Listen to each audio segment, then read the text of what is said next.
नमस्कार, आप देख रहे हैं दिव्य हिमाचल टीवी और मैं हूं आपके साथ पल्लवी शर्मा। स्वागत है आपका हमारे खास कार्यक्रम जाहिर है में। जाहिर है में आपसे बात करेंगे अंतर्राष्ट्रीय, राष्ट्रीय और राज्य की कुछ खबरों पर। साथ ही हमारे दैनिक समाचार पत्र की कुछ खबरों पर भी आपसे चर्चा होगी।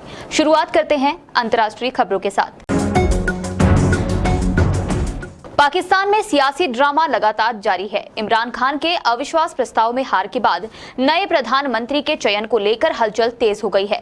सोमवार को अब देश के नए पीएम को लेकर वोटिंग होगी। इससे पहले नेशनल असेंबली में प्रधानमंत्री इमरान खान के खिलाफ अविश्वास प्रस्ताव पर शनिवार देर रात वोटिंग हुई।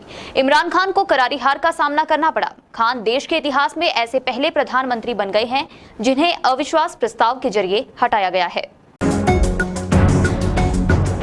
चीन की शून्य कोविड नीति का खामियाजा शंघाई को भुगतना पड़ रहा है, जहां बुजुर्ग रोगियों को एक अस्पताल में मौतों का सिलसिला रुकने का नाम नहीं ले रहा है। 2.5 करोड़ की आबादी वाले शहर में कोविड-19 के बढ़ते प्रकोप के बीच चीन की इस नीति के खतरनाक नतीजों को स्पष्ट तौर पर देखा जा सकता है।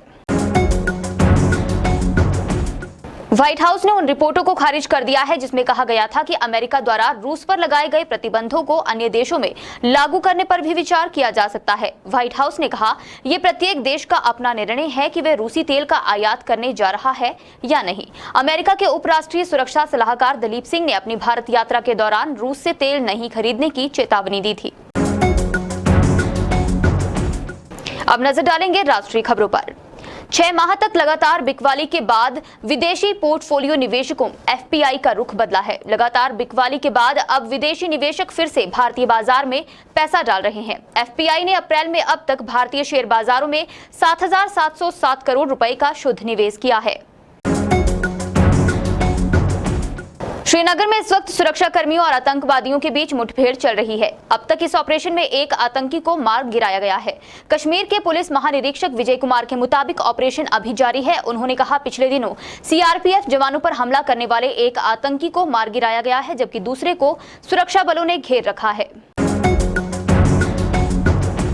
National eligibility cum entrance test 2022 से जुड़े हैशटैग सोशल मीडिया पर ट्रेंड कर रहे हैं। ऐसा तब से हो रहा है जब से नेशनल टेस्टिंग एजेंसी एनटीए ने जेईई मेंस 2022 को स्थगित कर दिया है। ट्विटर पर hashtag postpone NEET UG 2022 trend में है। लेकिन सवाल ये है कि क्या नीट 2022 को स्थगित किया जाएगा? अब नजर डालेंगे राज्य की प्रमुख खबरों पर। हिमाचल के लोगों को गर्मी से राहत मिल सकती है। मौसम विभाग की माने तो 12 अप्रैल को पश्चिमी विक्षोभ के सक्रिय होने से लाहौल स्पीति, किन्नौर, चंबा और कुल्लू के कुछ एक क्षेत्रों में हल्की बूंदाबांदी हो सकती है। इस दौरान अन्य क्षेत्रों में बादल छाए रह सकते हैं। इससे तापमान में हल्की गिरावट की उम्मीद है। विभाग ने 12, 13 व 14 अप्रैल को बारिश की संभावना जताई है।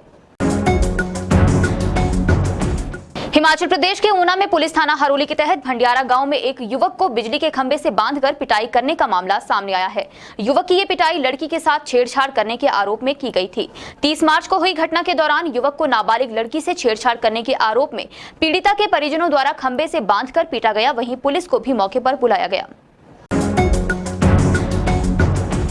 हिमाचल प्रदेश को आजाद पंजाब का हिस्सा बताकर खालिस्तानी झंडे फहराने की गाहे बगाहे बात करने वाले विवादास्पद आतंकवादी गुरवंत सिंह पन्नू ने दावा किया है कि उनके एक्टिविस्ट युवाओं ने ऊना के डीसी ऑफिस परिसर में खालिस्तानी झंडा लहराकर 29 अप्रैल के शिमला में झंडा लहराने के मंसूबों को बल दिया है। अब प्रदेश के कई पत्रकारों को ईमेल भेजकर डीसी ऑफिस परिसर में खालिस्तानी झंडा लहराए जाने की बात कही है। आतंकी के इस ताजा मेल के बाद पुलिस जहां सतर्क हो गई है, वहीं खुफिया एजेंसियां भी मुस्तैद हैं। अब नजर डालेंगे हमारे समाचार पत्र की कुछ खबरों पर। भाजपा विधायक दल की बैठक में राष्ट्रीय अध्यक्ष जेपी नड्डा ने एंटी इनकम्बेंसी को काटने का फार्मूला दिया है। ये बैठक पीटरहॉफ में जनसभा के बाद हुई। इसमें मुख्यमंत्री जयराम ठाकुर के अलावा राष्ट्रीय उपाध्यक्ष सौदान सिंह के अलावा भाजपा प्रभारी भी मौजूद थे। कनाडा में एक भारतीय छात्र की गोली मारकर हत्या कर दी गई है। पुलिस ने बताया, मृतक की पहचान 21 वर्षीय कार्तिक वासुदेव के रूप में हुई है। श्रीलंका में आर्थिक संकट के बीच भी राजनीतिक उथल-पुथल थमने का नाम नहीं ले रही है। श्रीलंका के खराब आर्थिक संकट के बीच नेशनल पीपल्स पावर के संसद विजिथा हेरात ने कहा कि राष्ट्रपति गोटाबाया राजपक्षे अगर स्वयं पद नहीं छोड़ते हैं तो उनके खिलाफ अविश्वास प्रस्ताव लाया जा सकता है। इसके अलावा हमारे अखबार में रविवार को प्रतिबिंब नाम से पृष्ठ में आपको हिमाचल संस्कृत साहित्य के पुरोधा पढ़ने को मिलेगा। कार्यक्रम के अंत में बात करते हैं नौकरी पर। एयर इंडिया में नौकरी की तलाश कर रहे युवाओं के लिए सुनहरा मौका है। इसके लिए एयर इंडिया ने एआई एयरपोर्ट सर्विस लिमिटेड के तहत कई पदों पर आवेदन आमंत्रित किए हैं। इच्छुक एवं योग्य उम्मीदवार जो इन पदों के लिए आवेदन करना चाहते हैं वे एयर इंडिया की आधिकारिक वेबसाइट पर जाकर अप्लाई कर सकते हैं। आज के जाहिर है कार्यक्रम में बस इतना ही। बने रहिए दिव्य हिमाचल टीवी के साथ।